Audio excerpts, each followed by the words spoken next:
Olá pessoal, tudo bem com vocês? Hoje vamos falar de Dostoiévski.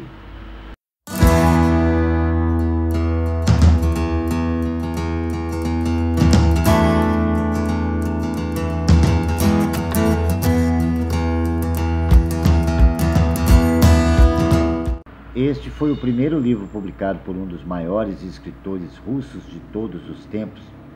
Este livro chegou às livrarias em 1843 e já de imediato ganhou espaço entre os grandes clássicos russos, colocando Dostoiévski aí entre os grandes autores. Sobre ele escreveu Nekrasov. Surgiu um novo Gogol. A diferença está que Gogol era um autor naturalista e Dostoiévski, com este livro, considerado um livro epistolar, inaugurou o que se chamou então de literatura social, ou a nova literatura russa. É um livro epistolar que traz como elementos narrativas passado, que traz também como elemento memórias, assim fazendo lembrar um pouco o diário de Jonathan Harker, de Drácula e outros livros epistolares.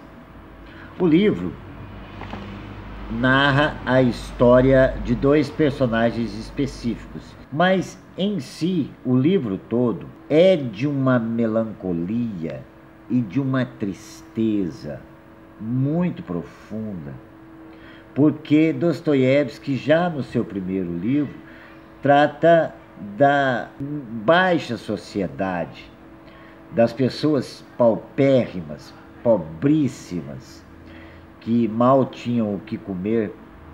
E nesta história, dois personagens trocam entre si cartas.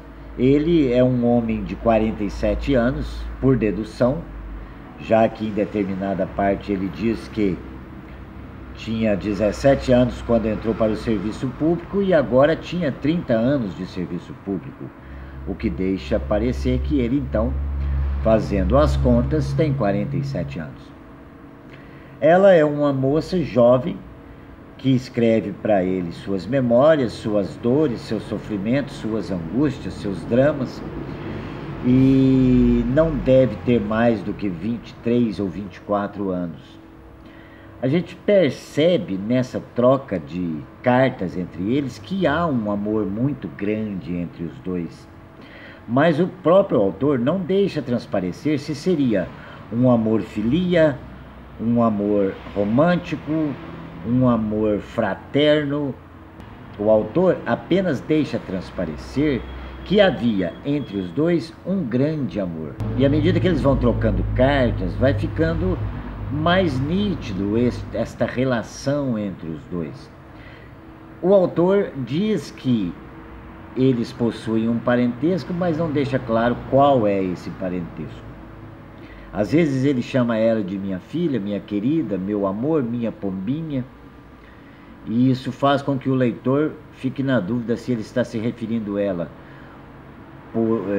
de forma com um amor romântico ou com um amor filia. Primeiro, ele gosta muito de presentear sua pombinha com seda, com flores, com bombons, e é muito romântico. Ele diz: pense em mim quando comer cada um destes bombons.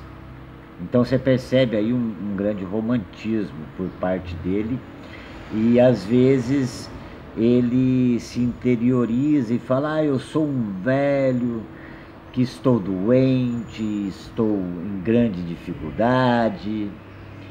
E ela, por sua vez, diz para ele que também está passando por muitas dificuldades, que quase não tem o que comer, e assim eles vão trocando suas amarguras. Com o tempo, com o desenvolver do livro, ele começa a se desfazer de coisas absolutamente necessárias, como o capote que lhe protegia do frio rigoroso da Rússia,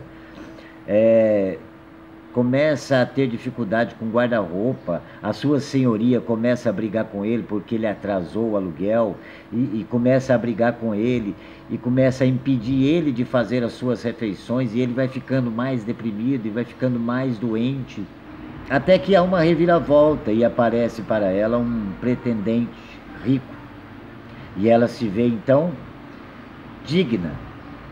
E ela se vê então salva, o futuro está garantido, vai se casar, o homem é muito rico, mas toda vez que acontece uma coisa boa, é preciso ficar com o pé atrás, porque nada é tão bom quanto parece nos romances, na literatura de Dostoiévski. Sempre há uma reviravolta. Então, leia o livro para saber o final dessa história. É um livro curto, ele tem 159 páginas, eu li em uma noite, porque é uma leitura que você não consegue parar de ler. Os personagens trocam entre si livros que eles conseguem, ninguém sabe como, porque o autor não deixa. Um pede emprestado para um, que pede emprestado para outro, e eles fazem assim um esforço muito grande para lerem. E ela empresta os livros para ele e diz: olha, cuidado com esse livro porque não é meu, eu tenho que devolver. E ele empresta para ela outro livro e ela diz: ah, mas que livro ruim, está todo encebado, está todo sujo, amarrotado, credo, que nojo, não vou ler. E devolve para ele. E até que ela empresta para ele um livro e pede que ele leia um dos contos especificamente. Pede que ele leia Capote, que é do Gogol. E ele lê com muita avidez, com muito desejo, mas se revolta profundamente, fica com muita raiva e diz: ó, como podes prestar a este papel, não tens vergonha de me emprestar este livro vil? Porque ele se identifica com o personagem, que é um homem mais velho que se apaixona por uma jovem e, não tendo sido correspondido, entrega-se à bebida e acaba na sarjeta, sofrendo diversas humilhações. E eis que, em uma das reviravoltas deste livro, acontece o mesmo com ele. A jovem é insultada por um oficial, ele toma as dores, vai até o oficial e chega lá e encontra ele reunido com vários outros oficiais e eles acabam o agredindo e ele se embriaga e é levado para casa com a polícia. E isso faz com que ele se identifique então com o personagem. Então ele odeia o conto Capote do Gogol. É um livro muito bom, eu recomendo. Fica aqui essa dica de leitura, vale a pena. É Dostoiévski, é literatura russa, é literatura boa.